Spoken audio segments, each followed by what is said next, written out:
High, welcome to my channel নিনিস কিচেনে আপনাদের স্বাগত জানাই। আজ আমি একটা ভীষণ সুস্বাদু কাতলা মাছের ডিমের রেসিপি করে দেখাবো। এটাকে বলে কাতলা মাছের ডিমের বড়া, যেটা বাঙালিদের কাছে অতি প্রিয়। রেসিপিটা বানানোর জন্য আমরা নিয়েছি 250 থেকে 300 গ্রাম মতো ডিম। এতটা ডিম আমরা নেব না, এখান থেকে একটা পোর্শন নেব, আর সেটার ওয়েট প্রায় 250 থেকে 300 গ্রাম মতো। কুচিয়ে রাখা কাঁচা লঙ্কা আর পেঁয়াজ নিয়েছি।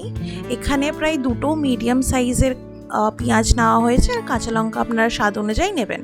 সরষের তেল নিয়েছি 100 থেকে 150 গ্রাম মতো।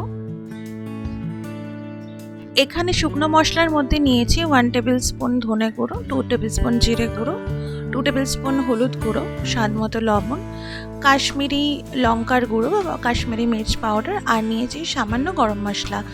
নিয়েছি বেসন, এখানে 100 থেকে 120 গ্রাম মতো বেসন আছে, আর নিয়েছি সমান পরিমাণ কর্নফ্লাওয়ার। নিয়েছি আদা রসুন বাটা। এরপর একটা পাত্রের মধ্যে নিয়ে নেব কুচিয়ে রাখা কাঁচা লঙ্কা এবং পেঁয়াজ, তার সাথে সমস্ত রকম গুঁড়ো শুকনো মশলার উপকরণ একই সাথে নিয়ে নেব। ধনে গুঁড়ো, জিরে গুঁড়ো, কাশ্মীরি মির্চ, লবণ এবং গরম মশলা, সমস্ত উপকরণ একসাথে নিয়ে ওর মধ্যে দিয়ে দেব 2 থেকে 3 চামচ মতো সর্ষের তেল, যাতে ম্যারিনেশনে আরও সুবিধা হয়, এবং দিয়ে দেব 2 থেকে 3 চামচ আদা রসুন বাটা।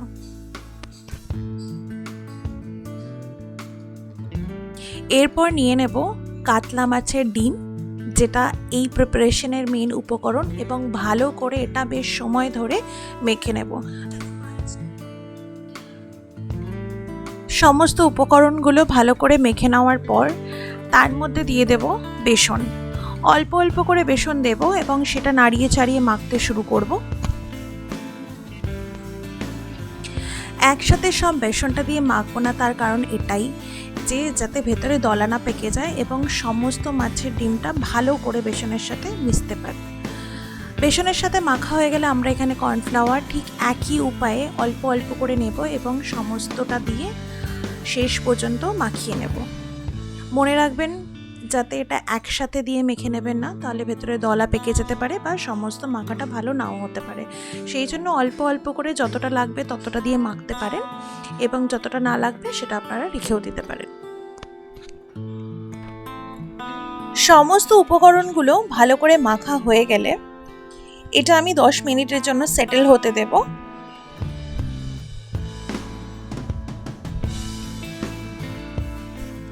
আমি আগেই বলেছি কয়েকদিন ধরে আমার একটু গ্যাসের পাইপের প্রবলেম হচ্ছে, সেই জন্য আজকে আবার আমি ইন্ডাকশনের সাহায্যে প্রিপারেশনটা করব। একটা পাত্রে সর্ষের তেল গরম করতে দেব 5 ফ্লেমে, তারপর 1 ডিগ্রি কমিয়ে 4-এ আমরা একে একে মাছের বড়াগুলো আস্তে আস্তে করে ওই তেলে ছেড়ে দেব।